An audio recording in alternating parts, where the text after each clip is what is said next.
दोस्तों नमस्कार, स्वागत है आप सभी लोगों का विकसित दर्शन न्यूज में। दोस्तों आज हम लोग विश्लेषण का वीडियो इसलिए बना रहे हैं क्योंकि देश में लगातार डीजल और पेट्रोल, सीएनजी, एलपीजी सबका दाम जो है वो लगातार बढ़ रहा है। देश में किस तरह का हालात है इस पर विस्तार से चर्चा करने वाले हैं, तो वीडियो को अंत तक जरूर देखें ताकि आप लोगों को भी यह विश्लेषण पसंद आए। तो दोस्तों सबसे पहला सवाल आपको बता दें कि हमारे विकास जी हैं, इनसे करने वाले हैं। विकास जी बहुत दिनों से लगातार वीडियो बना रहे हैं और इनका अलग भी चैनल है और ये अब हमारे चैनल पे आज आए हैं। तो सबसे पहले आप लोगों का स्वागत है विकास जी। जी नमस्कार। सबसे पहले विकसित दर्शन न्यूज़ चैनल पेज को देखने वाले दर्शकों को हमारे दिल से सभी लोग को नमस्कार।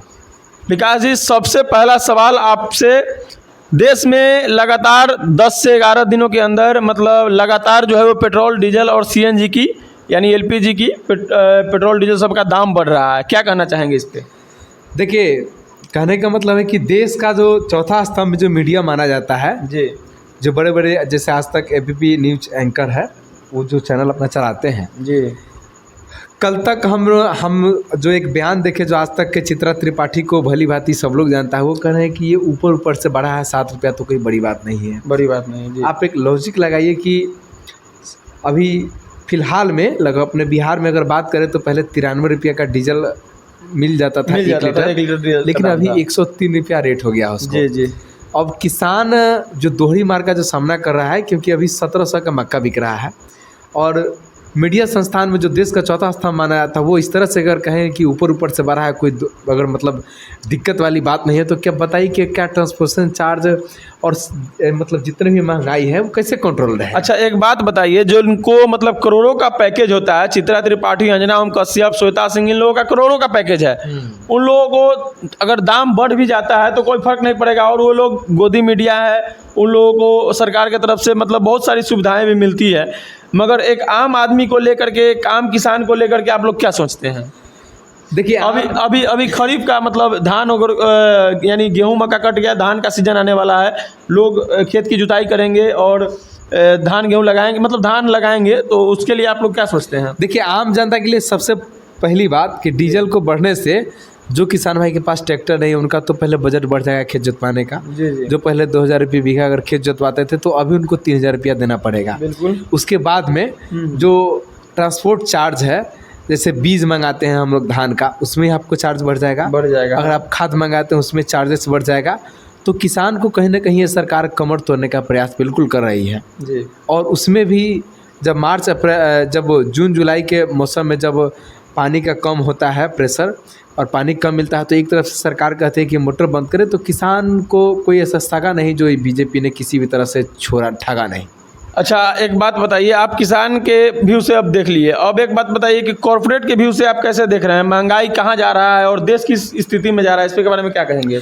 देखिए, कॉर्पोरेट क्या है? कॉर्पोरेट तो अभी आप समझ सकते हैं जैसे कि इलेक्ट्रिक जो व्हीकल है जी, सरकार अपने ऐसा रूल लागू किया है कि एक महिला जो गाड़ी खरीदेगी उसको हम 1 लाख रुपया सब्सिडी देंगे, 10 लाख का सब्सिडी है। हाँ जी। तो लॉजिक लगाइए कि अगर जो इंसान पहले डीजल पेट्रोल पे चलता था, अचानक आपके पास अगर गाड़ी है, अगर आप इलेक्ट्रिक गाड़ी खरीदे जाएंगे तो आपसे 1 से 2 लाख रुपया गाड़ी आपको मतलब बजट में लगेगा। और इलेक्ट्रिक का वैसा कोई सर्विस नहीं है, तो इलेक्ट्रिक कंपनी क्या करती है कि सरकार को भर भर के टैक्स देती है। ठीक है। और सरकार को सिर्फ टैक्स चाहिए, सरकार को टैक्स चाहिए, जनता जाए बाहर में, उससे कोई मतलब नहीं। अच्छा आपसे एक और सवाल कि अगर रूस जैसी देश जिसके पास कच्चे तेलों का भंडार है, वो जब अपने देश भारत को तेल देने को तैयार है, गैस देने को तैयार है, फिर भारत क्यों ऐसा मतलब कर रही है, जिसके कारण मतलब क्या रीज़न है कि तेल नहीं ले पा रही है भारत? क्यों, क्या दिक्कत है? देखिए, दिक्कत इसमें यह है कि जो हमारे देश के प्रधानमंत्री है जी, वो ट्रंप के इशारों पे चलते हैं, जो कहते हैं ना कि अपने आप को विश्वगुरु है, विश्वगुरु कुछ नहीं है, कुछ नहीं है जी। ये महात्मा गांधी से तुलना अपना करते हैं, जो कि महात्मा गांधी का अभी भी 80 से अलग देशों में उनका स्टैचू लगा हुआ है, शांति और अहिंसा प्रमुख धर्म के मार्ग पर चले हैं, लेकिन ये खुद से ये डुगडुगी पिटवाते हैं और कहते हैं कि विश्वगुरु बन गए, लेकिन वैसा कुछ है नहीं। अगर ट्रंप कहे कि तुम बैठो तो बैठेंगे और ये कहें कि उठो तो उठेंगे, यही स्थिति। अगर आपको एक सवाल में एक मतलब यानी 10 एक वाक्य में आपसे पूछा जाए कि मोदी जी क्या कर रहे हैं, तो आप क्या कहेंगे एक लाइन में? मोदी जी के बारे में आप क्या कुछ एफस्टीन कहना फाइल को बंद करवा रहे हैं इसमें। यानी आप ये कह सकते हैं कि एप्स्टीन फाइल को दबाने के लिए सारे चोंचले रचे जा रहे हैं, क्या ये सही बात बस है? यही राइट सर। आपका यही कहना है? एक वक्त में यही सवाल जवाब है। अच्छा, आप बताइए कि हमें क्या आपके देश के प्रधानमंत्री आपको गुलाम लग रहे हैं, खरीदे बिके हुए लग रहे हैं, कैसे लग रहे हैं? देखिए, ये बिजनेसमैन के प्रति गुलामी कर रहे हैं ये, ठीक है। क्योंकि अभी आप तेल का कल भी अगर आप रेट देखे होंगे तो कच्चा जो तेल का है 8 रुपये उसका रेट घटा है, फिर भी आप आम जनता को चूसने का ये कारण सिर्फ और अडानी और अंबानी का फायदा पहुंचाने का है। अच्छा, एक बात बताइए, लगातार जब रसिया से तेल आ रहा था, कच्चे तेल जब आ रहे थे भारत में, तो भारत के रिफाइनरी को फ़ायदा हो रहा था, भारत के जीडीपी ग्रोथ बढ़ रहा था, रिफाइनरी फ़ायदा हो रहा था, टैक्स मिल रहा था गवर्नमेंट को। मगर जब भारत पे कोई मुसीबत आया है, ठीक है, अगर अमेरिका के दबाव में ही अगर भारत तेल नहीं खरीद पा रहा है तो इसका कारण क्या है, क्यों नहीं खरीद पा रहा है, और पहली बात कि इसका असर आम जनता पर क्यों दिया जा रहा है? देखिए, कहावत है ना कि अगर हम इस कुर्सी पे बैठे हैं जी तो हमको अगर किसी चीज़ को फ़ायदा लेना है तो बगल वाले को लोग दबा देता है। जी वही अभी मोदी जी कर रहे हैं। मोदी जी अभी ट्रंप के इशारों पे चल रहे हैं और ट्रंप जैसे जैसे कर रहे हैं उसी चीज़ को ये फॉलो कर रहे हैं।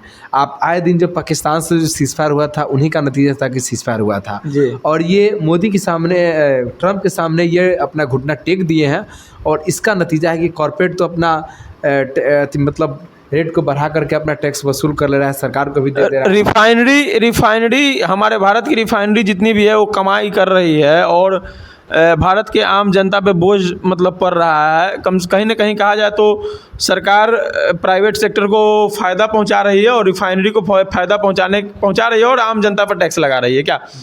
मगर आप एक सीधे सीधे लीजिए तो क्या नहीं, आपको ये नहीं लग रहा है कि किसानों को मजबूर किया जा रहा है? क्योंकि जिस तरह से अभी खाड़ी देशों में युद्ध चल रहा है तो कहीं ना कहीं आपको खाद और जो उर्वरक जो किसान को जो ज़रूरत होता था वो समय से नहीं पूरा हो पाएगा। क्या कहेंगे? बिल्कुल इस पे नहीं पूरा हो पाएगा, क्योंकि आप अन्य जो देश है उसके साथ अच्छा समन्वय आप चला नहीं रहे हैं। जी। एक देश के इशारे पे आप काम कर रहे हैं तो लाजमी है कि आप किसान को मारना चाह रहे हैं और इनका एक सरकार का मुद्दा यही है कि इनसे सस्ता में इनको अलग देश सारे अनाज दे देते हैं। इसके चलते किसान को समझ नहीं रहे हैं और किसानों को सिर्फ और सिर्फ श्री राम का नारा देकर के वोट लेने का काम करेंगे। अच्छा, आपसे एक लास्ट सवाल, यानी अंतिम सवाल आपसे यही पूछना चाहेंगे कि एक लाइन में नहीं, आप इसको अच्छे से विस्तार से भी बता सकते हैं कि आप प्रधानमंत्री नरेंद्र मोदी जी के बारे में क्या कुछ कहना चाहेंगे? देखिए, कहना चाहेंगे कि और इस देश के परिस्थिति के बारे में क्या कुछ कहना परिस्थिति के चाहेंगे? अनुसार जो डॉक्टर मनमोहन सिंह प्रधानमंत्री थे जी इनसे बेहतर समझदार थे वो, जी, और ये विश्व गुरु बनने के चक्कर में देश को गर्त में मिला रहे हैं। जी। और इनके साथ वही लोग जो मिला हुआ है जो गर्त में भारत को कुछ दिन में गर्त में ढकेल देंगे। किसान को तो ये किसी प्रधान देश कहने के लायक ही नहीं है देश। क्या आपको लग रहा है कि देश गुलामी की ओर जा रहा है? बिल्कुल, इसमें 90% गुलामी की ओर पहुंच चुका है। इसी में कोई आप लोग कमेंट बॉक्स में नीचे अपनी राय जरूर दें कि देश में अभी जिस तरह का परिस्थिति है, यानी 2014 से आपको 26 तक में क्या कुछ समझ में आया है? जो लोग अंधभक्त होंगे या भक्त होंगे उन्हें भी क्या कुछ समझ में आया है, कमेंट में राय जरूर देंगे। क्योंकि दोस्तों, इससे आपको बता दें कि आपके मानसिकता के बारे में खुल करके सामने निकल कर आएगा। क्योंकि दोस्तों, जिस तरह का परिस्थिति अभी देश में बना हुआ है, जिस तरह से गवर्नमेंट इतने चुनाव जीतने के बावजूद आम जनता को ही लूटने के मतलब काम कर रही है, आम जनता को लूटना चाह रही है टैक्स के माध्यम से। पेट्रोल डीजल, देखिए पेट्रोल डीजल का मार जब पड़ेगा, पेट्रोल डीजल और गैस का मार पड़ेगा तो सीधी बात है कि आम जनता को मार पड़ेगा। क्योंकि महंगाई बढ़ेगी, उससे ट्रांसपोर्टेशन जो चार्ज होगा वो बढ़ेगा। आप एक चीज़ ले लीजिए कि जो इलायची जो आता था, इलायची जी जी, जो पहले 1 रुपया मिलता था अब 2 रुपया मिल गया। देखिए, कॉर्पोरेट सरकार के प्रति कितना मतलब सरकार से अलग स्ट्रेटजी अपना रही है, देखिए कि आप इस समझ नहीं सकते। बड़ा बिजनेसमैन आपको सब्सिडी के माध्यम से, लोन के माध्यम से चलाया जा सकता है, चला भी रहे हैं, उनको कुछ नहीं बिगड़ने वाला है। लेकिन इस देश के 150 करोड़ के जनसंख्या वाले इस देश में आम लोगों का क्या हाल होने वाला है, आप लोग सोच लीजिए, आप लोग समझ लीजिए। क्योंकि दोस्तों, ये बहुत बड़ा, राहुल गांधी नेता विपक्ष एलओपी ने कहा है कि देश में बहुत बड़ा क्राइसिस आने वाला है, इसके लिए जनता तैयार रहे। क्योंकि इस देश का प्रधानमंत्री आपके लिए तैयार नहीं है।